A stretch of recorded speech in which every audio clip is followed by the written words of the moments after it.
Kabo Kabalin, kumusta kayo po? My name is Louie and welcome to We're in Pampanga, where we discover great places for you to check out. Another great time kang Ma'am Carla. So previously we were able to include her sa mga vlogs po natin, but today she is the lucky winner ng Wash Authority Nano Ceramic Coating. Welcome ulit sa vlog po natin. Any expectations from you? Lalo mo, bayuyin kayo ang sakin, Nakakakit kong previous post directing Nano Ceramic. Siguro mag-shining ka ng sakit. Just like you, Ma'am, shining. So meron tayo ditong isang model car wherein we're gonna do some test, no, yung durability ng ating nano ceramic coating. So the other half is treated, the other half is not. So we're gonna do some scratch test, heat test, water test.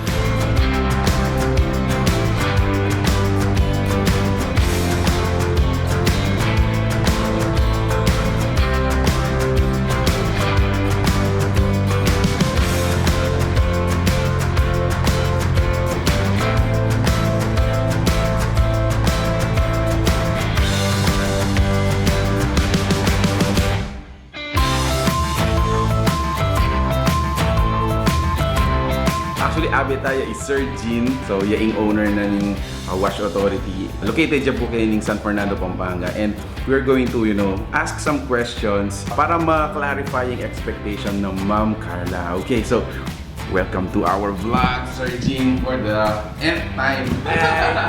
Hello po, sir. Hello po, sir. Yan. So, again, thank you so much po for another privilege na kaya katang winner ni Ma'am Carla. So, itang clarifications or expectations ng Ma'am Carla po, how do we explain it to her?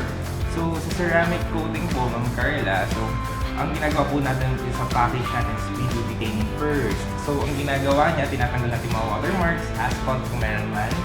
At the same time, binaboxing and polishing po natin up to the best paint condition possible. Ibig po sabihin, tinatanggal po natin mga light scratches, mga swirl marks. At the same time, ginagawa po natin, mas pinapakinang po natin, mas pinapalabas po natin yung kulay ng.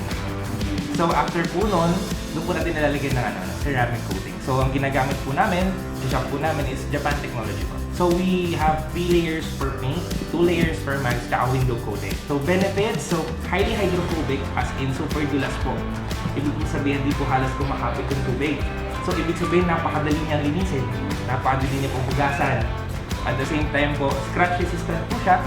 Ibig po sabihin, hindi po siya basta-basta nagagasgasan. If ever man, without excessive force, if ever man magkaroon, yung ceramic coating po muna bago po yung pintura niya. At the same time po, heat resistant po. Yung po kasi yung unang-una yung mga UV light or yung UV rays ng araw, yung po yung nakapag-fade ng paint. So kapag minandarya pa po yan, ma'am, mas mabilis pong malilinis. Kaya po clean time coating, self-cleaning niya. Kasi po, bukod ka ng beads na po. Pag bead po kasi, mag-bead yan, pag nagmano niya po, ibig sabihin, yung paint surface, high tension yan. Ibig sabihin, saan mo limited Manta po. Long-term benefit po, una po sa lahat, yung pong maintenance po ng paint natin, napakadali po. Yung pong pag-wax po, hindi na po siya required. Ibig po sabihin, na-maintain niya po yung hydrophobic properties niya throughout the years. Although may maintenance po tayo every 6 months, pero binibili na lang po dun yung chemical.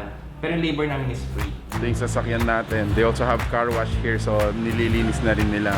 But I can say, I'm very confident na dahil doon sa ginawa nilang treatment sa sasakyan natin, I have very minimal maintenance na paglilinis sa bahay. Hindi na kailangan ng wax. Actually, kahit plain water lang, wipe it until it's dry. Napakalaking benefit na naitulong ng nano ceramic sa sasakyan ko.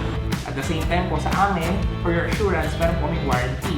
Ibig po sabihin, may accident warranty po kami.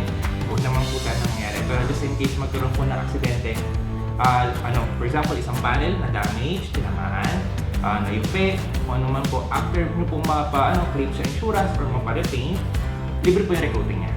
Libre po yan, within 3 to 5 years. So, yung po assured po kayo na sa amin, at the same time, para po kasi sa amin, hindi lang po siya one-time service, it's more of a program on how we can help you, assist you, on how to maintain your car or your paint. Actually, that is really true, very minimal yung mga ginagawa kong paglilinis sa sasakyan ko right after na-treat dito sa Wash Authority. And so, congratulations, Ma'am Carla. Yun nga lang ma'am, medyo maghihintay ka. Alright, so dito sa Wash Authority, normally sa isang araw matatapos yung isang treatment. So if you go here like early in the morning, siguro before 6 o'clock, tapos na yung unit and pwede mo na siyang gamitin.